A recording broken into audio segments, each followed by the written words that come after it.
I came across some comic book history at the flea market. Let's take a look at what I picked up and the significance it has to me on this video from Bronzeville Comics.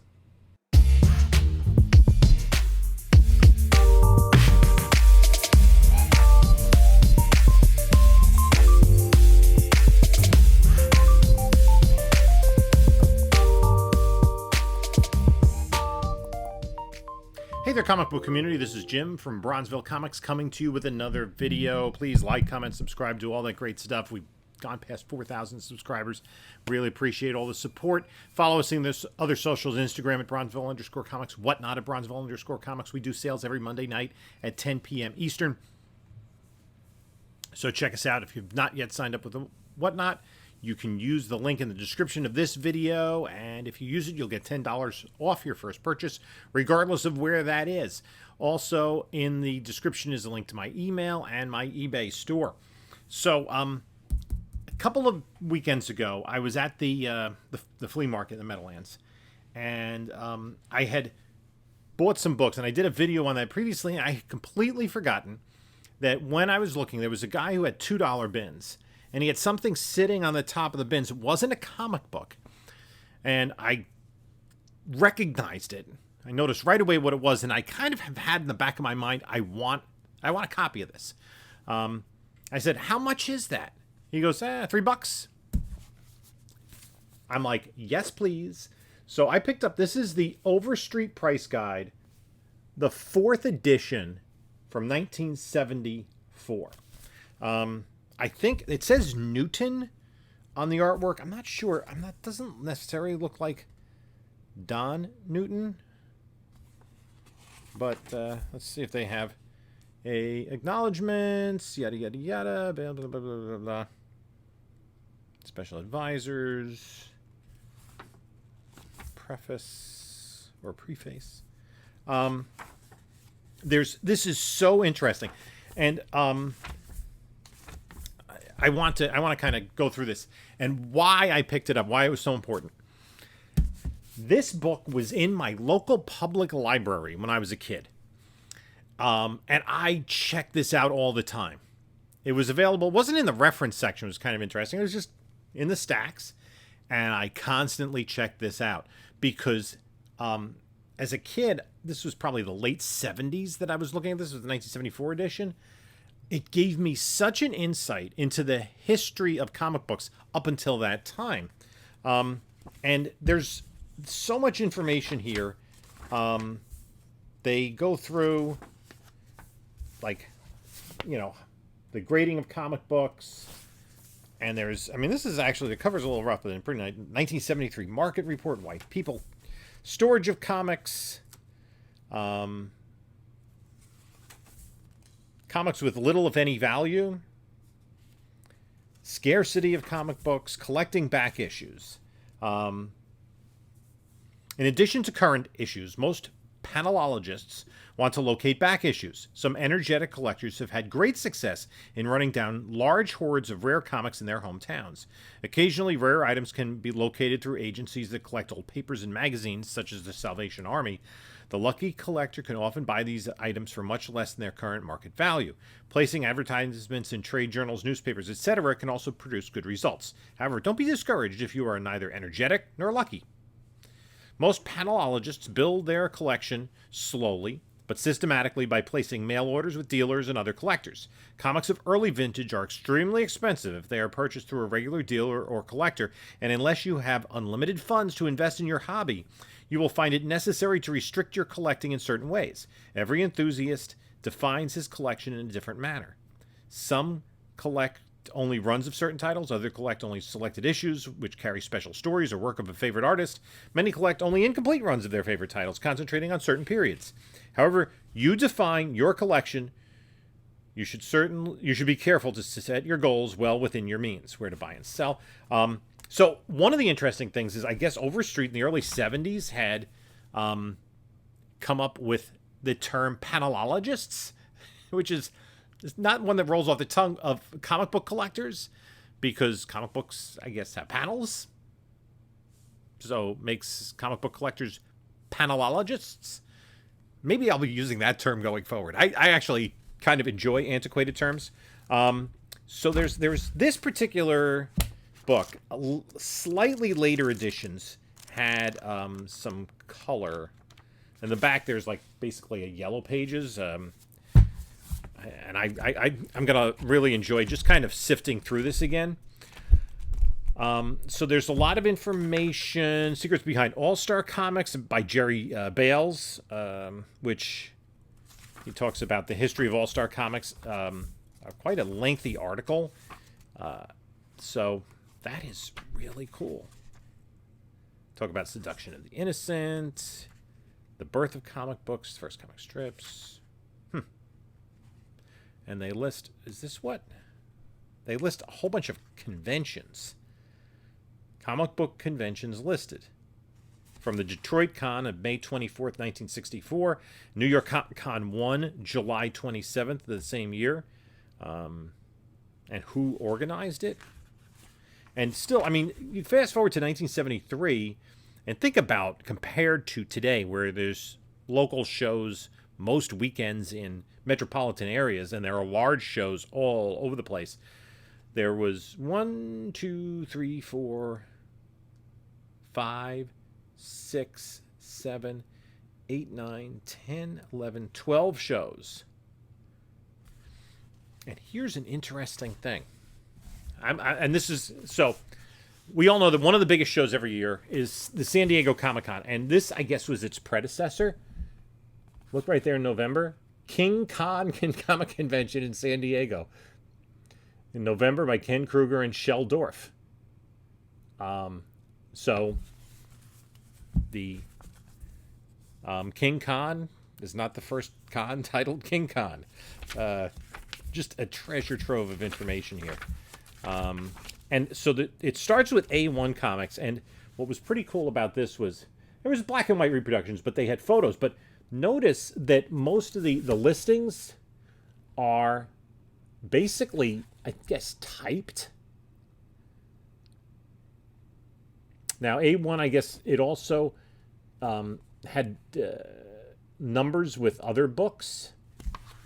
Now, what I think, this is a pretty good resource, even for the today, in that if you look up, sometimes Golden Age specifically, but it also goes into even Silver Age and Bronze Age.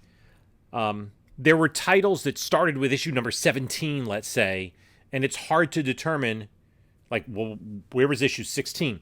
This Overstreet Guide, even at this early juncture, was pretty good at noting that. For instance, under the Adventure Comics listing, called New Comics 1 to 11, New Adventure 12 to 31.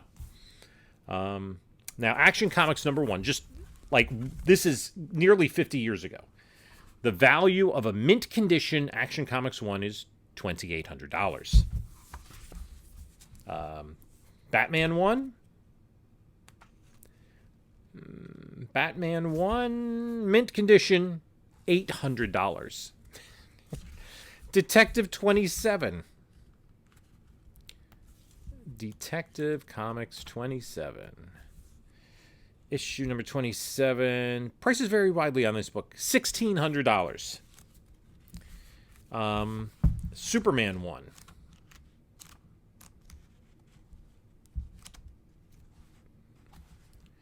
Superman number 1. Mint condition, $1,200. How about Marvel Mystery? Marvel Mystery Comics. Marvel. Marmaduke Mouse. Mary Marvel. Marvel Superheroes. Marvel Spotlight. Marvel Spectacular. I don't even want to get... Marvel Mystery number 1. Number 1 titled Marvel Comics, Marvel Tales 93 on. Number 1, $1,800. How about we jump to the Silver Age?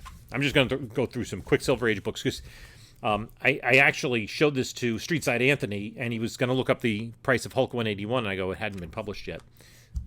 Showcase 4. Showcase 4. $40. Jesus. $40. Fantastic Four. How about Fantastic Four number 1? Fantastic Four number one, $70. The Golden Record reprint was $2. Now, let's just take a jump ahead. 41 to 50 are each $1.60, and 50 to 60, including the first Black Panther, each $1 in mint condition.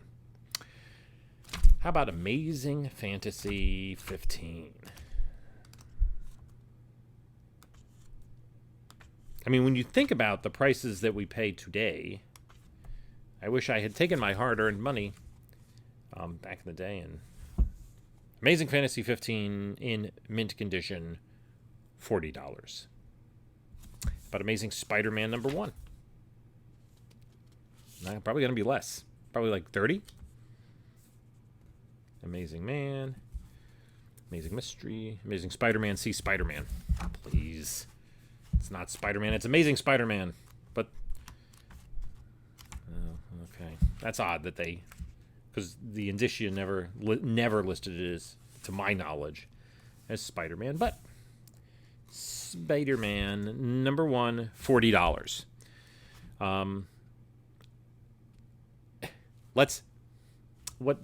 Key bronze issue, Green Lantern, was it 78? That should be fun to see what that's worth, because that's a new book according to this. No, it's 76, $5. $5. So, and again, I perused this book and I kind of went through, especially the superhero titles. Like here's an interesting Gunsmoke Western. And this is what I was talking about with the numbering. December 55 through number 77 in 63. Black Rider formerly. So we see here it starts with issue 32 for $2. And the Williamson stories in 33 and 36 make it $3. So Black Rider should be up through issue 31. So this is a pretty good reference if you're into or you find, and I'm going to keep this around just more for the numbering. If you find like a Golden Age books and you look it up in, your cover prices and whatnot, they're not really good at telling you what happened. Now this is what tended to happen. Black Rider here, formerly Western Winners. Western Tales of Black Rider, 28 to 31. Gunsmoke Western, 32 on. So we see here it lists 8, 9, 10, 11 through 20, 21 to 31. Okay? And those books are imagine,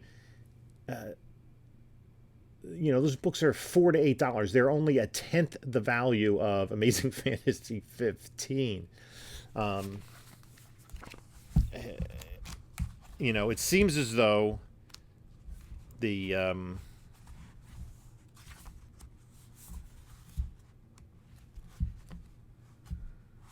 and the funny thing about these are not expensive. You can get one of the older Overstreets, for a reasonable price on eBay. So, Western Winners, Western Outlaws, Western Romance, Western Roundup, Thrillers, Thrills, Trails, True Crime, Western Winners, formerly all Western Winners, Black Rider 8 on. So it's only issues 5 through 7. Then you go back to all Western Winners, and I'm not going to go down that rabbit hole much more. Other than to say that, I would suggest getting one of these like earlier price guides from the 70s, especially if you're coming across older Golden Age books. And the 4-color run that ran over 1,000 issues, it's really good. It lists like the different feature that was in each issue. See here, 133 Dick Tracy, 134 Tarzan, 135 Felix the Cat. So it just gives you a real quick look. Donald Duck on Volcano Nevada, 147 is a $60 book then. 4-color 147 was a $60 book then. Wonder what it is now. It's just kind of interesting to look. 4-color 147 I mean, that's mint condition. It's a Carl Barks Donald Duck story, and that's more expensive. More expensive than Amazing Fantasy. The most recent sale was last month. A raw 6.0, $180. It was more expensive than Amazing Fantasy 15 back then. I guess the most recent sale, a 9.4 sold in January for $2,640. And in December, a 7.5 sold for $389. It was more expensive than Amazing Fantasy 15. So, the Overstreet Guide has become, like most things that are in print, that it's not as timely. It's become somewhat obsolete because the values are not reflective of the current market necessarily. But I will say, not these values, but a current Overstreet Guide is fairly good for golden age books that do not sell that often, just for the simple fact that a run of books, let's say I picked up an issue of Gunsmoke recently based on the old TV show. It was in fairly high grade, probably 7-8 range, but what's it worth? It's not a book that trades hands an awful lot. So if Overstreet takes a look at the few sales, and it's not a book that's going to be influenced by movie spec. It's not like they're doing a reboot of the TV show. So it's not really influenced that way, but it does have some value. What value did it have 50 years ago? I think I have number 7.